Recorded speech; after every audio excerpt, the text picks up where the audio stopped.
9月最終週に入ってパリの景色はますます秋の様相に移り変わってきました。国立図書館の向かい側、リシュリュー通りにある公園です。この公園の中央にあるのは1844年にルイ・ビスコンティがルイ・フィリップの依頼を受けて作ったもので、この中段の4人の女性の像はフランスの4大河川であるセーヌ川、ガロンヌ川、ロワール川、そしてソーヌ川へのオマージュを意図したものだそうです。ところで秋の空によく見られるこのイワシ雲や鱗雲は空の高いところにできるそうなんです。それで僕らの視線の位置が高くなるから秋の空は遠くに感じるそうなんですよね。まだまだ知らないことってたくさんありますよね。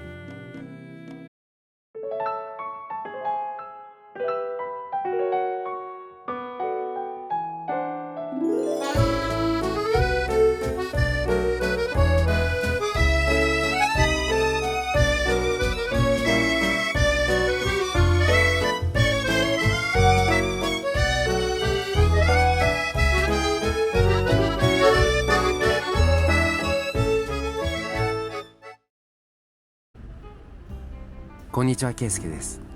今所用を終えてまたオペラ座の前に来ています。雲はありますけれど先週とは違って今日は快晴です。綺麗な空ですよね。今現在の気温は15度です。天気予報によると今週の平均気温は14度だそうです。確実に秋というか冬に向かっている感じです。今回は前回とは逆の方からオペラ座を回っていこうかと思っています。今日は少し時間があるので前回諦めたところ数カ所を回る予定です。そういえば以前フランスの天気予報は日本ほど当てにならないという話をしましたけど、気温の予報は大概合っているので外出する際の服装の目安にしています。今日もオペラ座の階段には人々が座っています。このガルニエ宮は今から約160年前の1862年1月に工事が始まって、その13年後の1875年1月に落成を迎えたそうです。このオペラ座の幅は最も広いところで125メートルもあるそうなんですよね。この向かって右の脇にオペラ座のショップがあるんですが、少し分かりづらいので見過ごしてしまう方も多いようです。このオペラ座の右後方にはココというレストランがあります。数年前に開店したレストランです。このレストランを左手に見ながら進んでいきます。凱旋門、そしてエッフェル塔が見えるトロカデロを通過する22番のバスの終着駅はちょうどこの辺りです。向こう側左右に見えるのはデパートのギャルリー・ラファイエットです。綺麗なドーム状の天井があるのが右側の方で、左の方はメンズ館になっています。この交差点には2009年からあるユニクロのお店があります。それで今日は少しだけギャルリー・ラファエットの食品館を覗いてみようと思っています。ということでメゾングルメ館にやってきました。じゃあ行きましょうか。入ってすぐ右手にあるダロワイヨです。その起源は1682年、ルイ14世のベルサイユ宮殿の宮廷にまで遡るそうです。まあいろんなケーキがありますけれど、1955年当時ダロワイヨの社長であったパティシエのシリック・ガビオンが考案したオペラというチョコレートケーキがとても有名です。マカロンでおなじみのピエール・エルメです。いつもお客さんが並んでいてやっぱり人気がありますよね。マカロンがあまりにも有名ですけれど、他にもいろいろなケーキがあります。ピエール・エルメさんの経歴を見たら、彼はルノートル、フォーション、そしてラデュレを得て1998年にご自身のブランドを立ち上げたようです。マカロンってカラフルで見た目が可愛いんですよね。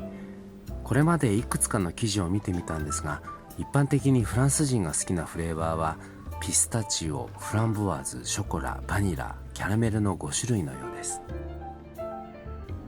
2014年にあるガイドのデザート・オブ・ザ・イヤーのタイトルを受賞しているパリ生まれのパティシエです。この方、2020年2月に190万ユーロの資金調達に成功しているんですが、この方に限らず成功者は皆さんやはりそういった面での運や能力も長けていらっしゃる印象があります。このトコペジエンヌというのは砂糖の入ったブリオッシュにカスタードクリームとバタークリームを混ぜ合わせたものを詰めたケーキのことで、ポーランドのパティシエの方が考案して1972年8月にフランスで特許出願しています。ベルギー生まれイタリア育ちのショコラティエピエール・マルコリーニさんのお店です。この方、年間に2ヶ月ほどご自身で理想のカカオを探しに旅に出るそうです。このハートのチョコレート人気がありますよね。ブーランジェリーのシェ・ムニエです。現在パリ市内で10店舗を展開しているチェーン店です。パンやサンドイッチの他にもケーキやキッシュ、それからピザなんかが置いてあります。以前フィガロ紙の選ぶ最も美味しいパリブレストに選ばれたお店です。その他にもタルトタタン、サントノレが人気商品のようです。この左側がパリブレスト、右の白い花のようなのがタルトサントノールです。このパリブレストはフランスのパリとブレストを往復する自転車競技にちなんで車輪をモチーフに考案されたそうなんです。それでリングの形状なんですね。